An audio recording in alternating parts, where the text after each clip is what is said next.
Hey folks, hope you're ready for a wild ride because I've got a crazy story to share.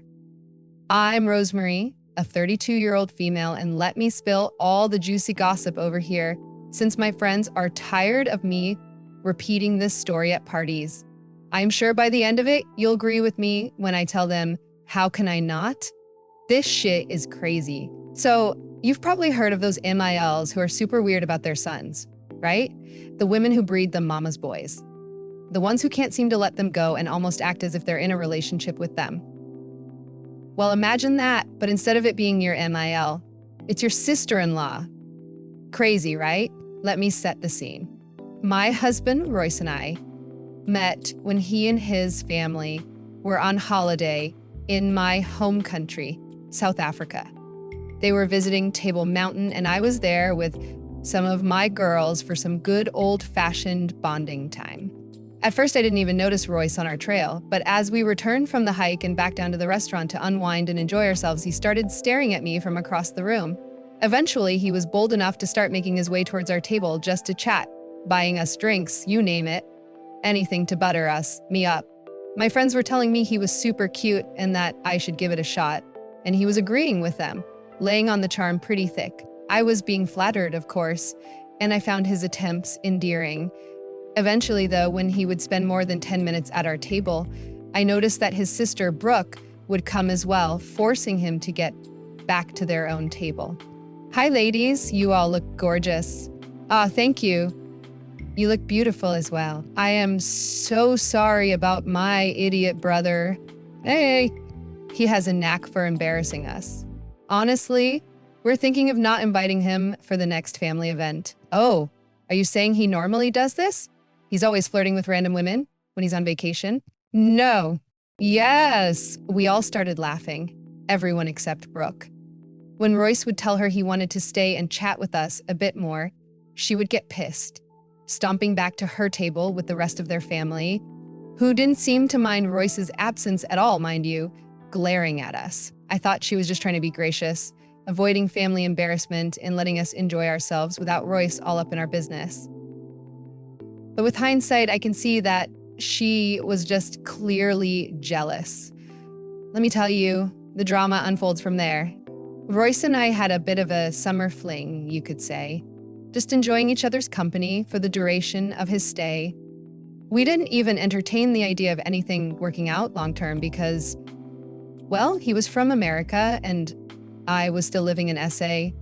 Long-distance relationships always suck, right? So we said we'd just be casual, no strings attached, and we did just that. When he went back to the States, I thought that would be the last I ever heard from the guy. But life has a funny way of proving us wrong sometimes, as if it was written in the stars or something. A couple of years later, I found myself in Cincinnati doing some work for the charity I was involved with. I had just turned 30 and my life was turning out exactly as I had planned. I was on cloud 9 and no one could stop me. At the time, I didn't think that a man was in the cards for me because I was always business-oriented. Running a catering business was no small feat. And I was set to do this till the day I died because cooking was my passion. I wanted to spread love, joy, and hearty meals all across SA and eventually all over the world. And this was the first step in globalizing my mission. Come to find out, one of the keynote speakers for the seminar was none other than Royce. When we saw each other, we were speechless, and I felt all those emotions flooding back. Needless to say, after the event, we went out for drinks to catch up. Before you knew it, we were fitting ourselves into each other's schedules and hanging out more and more. He just got me, we fit like two peas in a pod, and I couldn't have been happier. He made me feel like that Katy Perry song, Teenage Dream. I was set to stay in the States for a couple more months, but he convinced me to stay longer, telling me that he was slowly falling for me and that he wanted us to be together. I reminded him about our locations because I was falling for him too. I had to keep my head straight. I wasn't about to let this guy come into my life and mess up my plans. But damn it, if this man didn't use some juju on me, then I don't know what was going on because I was also falling in love with him. Before the end of the year, I was convinced that I had fallen way too deep and had to put a stop to it before my heart got completely broken. We can't do this. Why not? We can make it work. Listen, I've had my heart broken before, and I'm not gonna let that happen again. Long distance is the worst. Are you really going to live your life like that? Scared to try new things because, well, they're scary? You deserve happiness, Rosemary, and I want to give you everything this world has to offer. We can make this work. We'll find a way. We eventually settled on living in the States for a couple of years, starting a family there and then moving to SA down the line, especially when we were ready to retire. However, just because we were living in the States, we said that we would visit SA as much as possible, especially with any future kids, so that they don't forget their roots. It sounded like a solid plan, and I was ready to risk it all with this man. With my already established connections in the States, it was easier for me to transition into catering full-time here. Besides, living here full-time was going to help me spread my business far and wide. Royce needed some more time to make some SA connections for our move to be seamless, so that's why we stuck with America for now. Before we knew it, we were saying our vows and everything seemed to be going well for us, but Brooke was always in the corner, complaining and acting a fool. I was getting sick of her antics, wondering why she was so annoying. Royce told me that being the last born and the only girl in the family, she was always treated like a princess. It made sense, I guess, and I decided to keep our interactions limited because I couldn't handle her. She was just so bitter and annoying. She'd always complain, especially during the wedding preparations. She was acting more of a bridezilla than I was, and it wasn't even her day. Her complaints were always around Royce and how unavailable he'd become. She'd even joke around, saying that I had stolen Royce away from her. But it always rubbed me the wrong way. What sort of sister says something like that about their brothers? She's a weird lady, I'll tell you that. What really set me off was when she wanted to come with us on our honeymoon and stay in the same resort, saying that she also needed a vacation. She was just weird like that, you know? Of course, we rejected her suggestion, and as the spoiled princess she was, she threw a tantrum, saying she wouldn't come to the wedding. Everyone was sick of her acting that way, so we all just started ignoring her, the same way you'd ignore an annoying kid. When she saw that we weren't falling for her crap, she would sulk but eventually come around when she realized that no one was going to coddle her. She even came late to the wedding, no doubt wanting to stir the pot, but again, we were all ignoring her BS and enjoying ourselves. My wedding day was beautiful, and I managed to focus on what was truly important. After we returned from our honeymoon and were settling into married life, we came home to find that Royce's mom had gifted us a freaking house. Can you believe it? We were over the moon and beyond grateful. But of course, Brooke just couldn't share in our happiness. Camille! Oh, please, still with the Camille. Call me Mom, for God's sake. Oh, Mom, I don't even know what to say. Say you'll accept it, you deserve it, you two have made me so happy. And don't worry, I've made sure there's enough space so that when you two have little ones, you won't have to worry about a thing. Oh, come on, Mom. What? It's about time I got some grandbabies. Lord knows your sister doesn't have much time left. I'm right here, Mom. It's not my fault my boyfriend doesn't want to take things to the next level. Thank you so much for this. As a thank you for being so thoughtful, I decided to host a family dinner party and bring everyone together. I was on the verge of disinviting Brooke because I wasn't in the mood for the drama and I didn't want to have to resage my house to get rid of her bad vibes, but decided against it because I didn't want to be mean.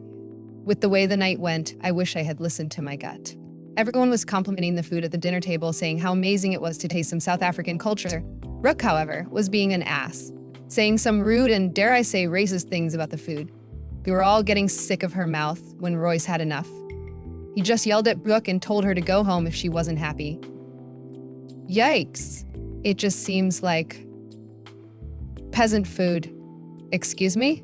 Brooke, what is wrong with you? Oh, I didn't mean any harm. I'm just saying it's not my taste. You know, I'm used to eating fancier things. Good to know. Next time I'll make a special dish just for you. Oh, don't worry. You don't need to do that. I guess I'll just stomach this. Enough. Royce, don't yell. No, Mom. I'm sick of her bullcrap. Why do you always have to act like this? Like what? like a spoiled brat. It's disgusting. Bryce, how could you say that to me? I'm your baby sis. Yeah, you're my baby sister, but you're not a baby. We're like 30 minutes apart. Damn it. If you don't like it here, then you can just leave. Really, Royce, you're kicking me out. You can't be serious. I've never been more serious in my life. You will not disrespect my wife, not in this house, not ever. I don't know what's wrong with your taste buds. This food is so good and you know it. But if you're not happy, you're more than welcome to leave. Now shut up and let me get back to eating before my chocolaka and pop. For the first time in what seemed like a very long time, Brooke had shut up. My man had read her for filth, and I was living for every moment of it. She shut up and went back to eating, not participating in the conversation. She even went back for seconds. Can you believe the nerve of that girl? The night ended with her awkwardly making up an excuse to leave early, and then she left. Camille told Royce that he had gone too far, but he didn't give a damn, and neither did I. Well, a couple of years had passed, and I was now 32. For the past year, after that dinner party I held, I had been catering for my MIL because she was so impressed with my food. You see, my mother-in-law was known for hosting the best parties in town, inviting all these rich people to invest in her businesses. She had connections everywhere, and she was well respected within the community because of all the charity work she did. She had a very big house, and a lot of people dreamed of being invited to one of these parties just to get a glimpse of her perfect life. She would host 2 big parties in a year, one in the summer and a New Year's party as well. The first time Camille had asked me to cater, everything was perfect. My ego was boosted, seeing all the people at the party go back for seconds, even thirds. At the end of the night, Camille came to me and gave me the biggest hug ever, telling me that she was so glad that Royce had married someone so talented. I swear, this food is amazing. How do you do it? You keep impressing me every time I taste your cooking. What can I say? I have a great team behind me. They're the real heroes of the night. Oh, there you go. Being humble again. Just wait, Missy. You're destined for great things. I didn't think it was that good. Here we go again. Brooke, can we just enjoy ourselves without you being annoying and moaning? Please? Rosemary's food is literally the best I've ever tasted. This seemed to sting Brooke quite a bit. I thought my cooking was the best you ever tasted. That was before I met Rosemary. Nothing even comes close. Whatever, I'm leaving, this party's dead. As usual, we would dismiss Brooke's antics and go back to enjoying ourselves. The night ended with Camille telling me she wanted me to host her New Year's party that same year. Of course, I agreed, and everything seemed to be set in plan. I was upping my reputation as a trustworthy business. My in-laws loved me, except Brooke, but I didn't care, and I was living life with the love of my life on our way to extending our family. Nothing could have been better for me. Just as was promised, I was set to cater my mother-in-law's New Year's party, and I paid extra detail to everything this time around. Not wanting to screw anything up and wanting to outdo myself from last time. But the strangest thing happened that night. My business experienced something we'd never faced before. Looking around the party, people's plates were still full, and they weren't even going back for seconds. When I told Royce about it, he told me not to worry because people were focused on partying. But as the night went on, he also noticed how people weren't eating as much. Camille approached me and she wasn't looking happy. She seemed embarrassed because her party was being ruined with seemingly bad food. She came up to me with a plate in hand and asked me to take a bite of the hors d'oeuvre she brought over. When I tasted it, I almost gagged. What the hell is this? I should be asking you, what's going on, Rose? I don't know what to say. My food has never tasted like this before. I didn't know what was going on, but it seemed like my food was spoiled. That was impossible. I only used the freshest ingredients, and when I tasted the food before it was delivered, I made sure everything was in tip-top shape, and everything was. So why did it taste like crap all of a sudden? Camille wasn't happy, of course. Her reputation, as well as my business's reputation, had taken a hit. She even had to end her party early because of how things were going. And no one wants to end a New Year's party early. That's literally sacrilege. To say I was embarrassed was an understatement. I didn't know what to do. Of course, Brooke came around to gloat about my downfall. At the time, I never even thought to accuse her of anything, thinking she was just being annoying because that was just who she was. Royce came to my defense as usual, but the damage had been done. When summer came around again, things were a bit awkward, but Camille was gracious enough to give me a second chance at catering for her party. I was so grateful for her kindness, promising not to let her down a second time. I took extra measures to make sure that the food would be perfect this time around. I hired more professional chefs to help with the catering, as well as spending a fortune on an even better food truck, equipped with state-of-the-art technology to keep the food fresh and clean for as long as possible. But still, when the party had been going on for a couple of hours, I saw the same thing as last time. People practically refusing to eat. Now Camille was properly pissed, and I couldn't blame her. She found me, pulled me to the side, and was yelling, "Okay, what are you playing at?" "Oh, no. Has it happened again?" "Don't act like you didn't do this on purpose. Do you have a problem with me?" "Hey, okay, look, I know things are a bit tense right now, but arguing won't do us any good. I'm so sorry. I don't know what's happening. I swear to God the food was fine when I was bringing it here." "Bull crap. You're trying to sabotage me, aren't you? Why would you bring spoiled food to my party? Are you trying to ruin me?" "Camille, I can assure you I've been doing this for 10 years. As a caterer, I could never bring spoiled food. Not even for something casual, let alone something like this. Okay, let's get to the bottom of this. Rose, are you sure nothing could have happened on the ride here? Like the fridge is not working or something? You can even check them out yourself. I had 2 mechanics tell me that everything was in tip-top shape." Just then, Brooke was making her way towards us, smirking just like last time, ready to throw my failure in my face. Well, I'm not in the mood for your crap, Brooke. I'm just here to comfort my poor mother. She works so hard for these parties. It's a shame someone has to screw it all up. Brooke, seriously now? Is not the time, okay? This is getting out of hand. I even saw Harry Finkel leave. Finkel left? Oh God, I'm ruined. I have an idea. Why don't we check the security cameras? What? Why? That's a great idea, babe. I don't want to sound like I'm crazy, but at this point, I'm sure someone is messing with the food because it sure as hell isn't me. Fine, I guess we have to rule everything out. But I swear to God, Rosemary, if I find out you have done this to ruin me, I'll do it back to you, but 10x worse.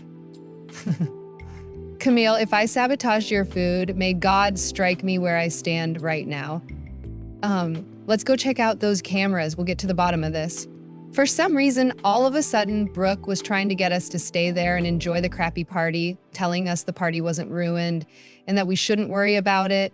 She kept trying to keep us from getting to the security room, but as usual, we thought it best to just ignore her, thinking she was too drunk and didn't know what she was saying. When Royce was scrubbing through the footage, I told him to stop when I saw Brooke standing by the food before the party had started. She reached inside her purse, took out some liquid in a bottle, and started spraying it into the food. She got a spoon and mixed it all up, sprayed some more, and then closed the dishes. She did this for all the food. We all looked at her and asked her what the hell she was doing, but she was now sheepish all of a sudden. I lunged at her, grabbing her purse, and she was trying to hold on to it, but she let go, dropping her stuff everywhere. I picked up the bottle that was in her bag and smelled it, and it smelled like rotten meat and fish. I almost threw up. It was so bad. Roy smelled it too and also gagged, and Camille was yelling at her daughter, asking her what she had sprayed in the food. That's when Brooke broke down and started crying. Turns out I was correct in my guess. She had managed to get a hold of some rotting meat and used it to sabotage the food. Are you serious right now? Tell me you're joking. What the hell is wrong with you? What if someone got sick? Or worse, died? That would ruin me. Brooke, I don't even know what to say. How could you? Now we have to put a halt on everything. I mean, I don't think it's that big of a deal. You will shut your mouth, Missy. Do you hear me? Your time for talking is over. I don't want to hear a single word out of your mouth. Now, if you'll excuse me, I have to make sure the food isn't being served. Camille was so upset. She said she was going to call the police and stomped out of the room. We thought at first she was just saying things out of anger, but soon enough the police arrived and Camille had turned the drama away from the bad food to the bad company that was ruining everything. Brooke was a mess, crying and kicking and screaming like a toddler, asking how her mother could do this to her. But Camille didn't say anything to her. When the police took Brooke away and Camille had announced to everyone that the party could be resumed, she turned to me and apologized, telling me that she was sorry for doubting me. No, there's nothing to apologize for. How could we have known? You had every right to be upset with me. I just hate that she did this to us. Mom, did you really just get Brooke arrested? It had to be done. Like Rose said, people could have died. I don't take this issue lightly. She's a grown woman, and last time I checked, her brain was working normally. She just chooses to be an awful person, and I'm sick of it. I treated her like the adult she was. So if she thinks she can get away with poisoning people, she should think again. You're right. I'm sure a night or two in the slammer would teach her a much-needed lesson. I'm just glad that my food wasn't the problem. I didn't know what I was going to do if someone decided to sue. I would be ruined. Don't worry, I want to be transparent about everything. People deserve to know the truth. So I'll make the video public and let the people know that if they want to sue, they can sue Brooke. Oh, that's cold, Mom. I second it. I think she deserves it.